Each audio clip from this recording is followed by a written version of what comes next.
Pretty interesting and unusual that this is the kind of campaign that's coming out now from Apple shareholders, Dagen. Absolutely. You see a major investor like JANA Partners really, and also CalSTRS, trying to get ahead of a looming problem. There have been studies done about overuse of cell phones, increased rates in teen depression and suicide, trying to pinpoint that. But JANA is starting a new multi-billion-dollar fund that will invest in companies that are better corporate citizens. So this is part of, it seems to be part of that campaign. But this is not just an Apple problem. Apple, by the way, has never offered any public guidance to parents on how to manage your child's use of the iPhone, or even when, the age at which a child should start using one of these devices.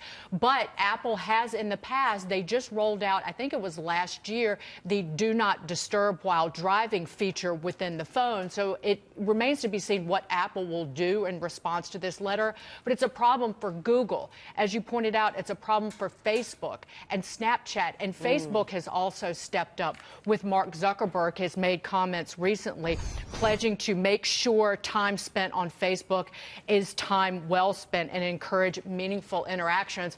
Just a side note, over the weekend, when I was using Facebook, it was a survey from Facebook saying, it asked about, do you think Facebook has been better for the world? And it said, highly agree. And it's asking its users how they view the impact of social media on their lives.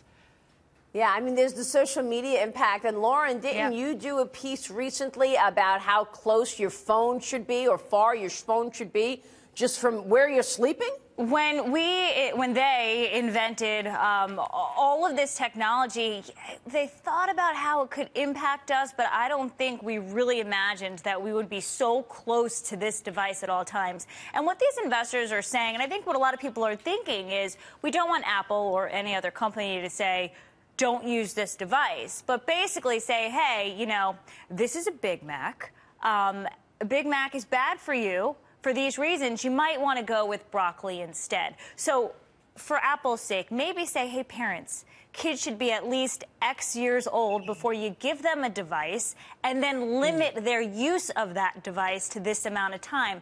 Have some sort of guidelines, because I'm a parent. My daughter loves my phone. But we always say, when is too young? How much time is too much time? And then you know what?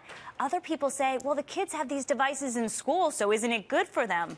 We just don't know. Yeah. All we know is they grow up on technology, and then you see, as Dagen pointed out, signs of depression and everything else, and antisocial kids as a result. Well, we're talking about two different things. I mean, one is the social aspect, as you point out, and as these Apple investors are pointing out. But I was also referring to the potential for radiation, which I don't think we actually have the end result on that. I mean, I know that there's been a lot of debate about how much radiation your phone gives off, right? But we don't necessarily have a definitive answer, a medical answer, in terms of the safety there. I think a lot of people at this point just assume their phone is safe because we're on them all the time anyway. But no, I haven't heard of anything definitive. The type of radiation that phones put out is not the same type, the devastating type that are used in like X-rays and CAT scans. So we do know that. But you're right that we don't know the health impacts, but certainly the mental health impact is what JANA and CalSTRS are getting at with sending this letter. In the letter, they say to Apple, potential long-term consequences of new technologies need to be factored in at the outset. No company can outsource that responsibility. And even Facebook, in a blog post last month, just a few weeks ago, admitted that pouring through Facebook leads to users feeling worse about themselves.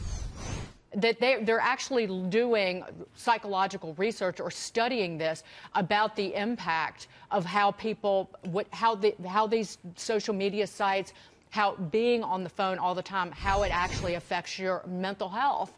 And I just always think about Instagram and a young girl's fixation on her appearance and what impact that might be. How many over likes the long run. she gets. Exactly. Maria, I told you the story about it was a guest who was here. Her daughter was looking in the mirror and said, "My forehead's too big."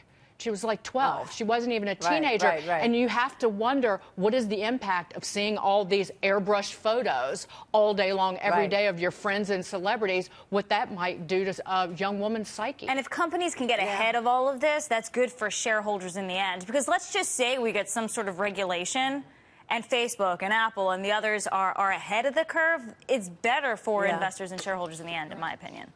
Yeah, it's an interesting debate this morning. We'll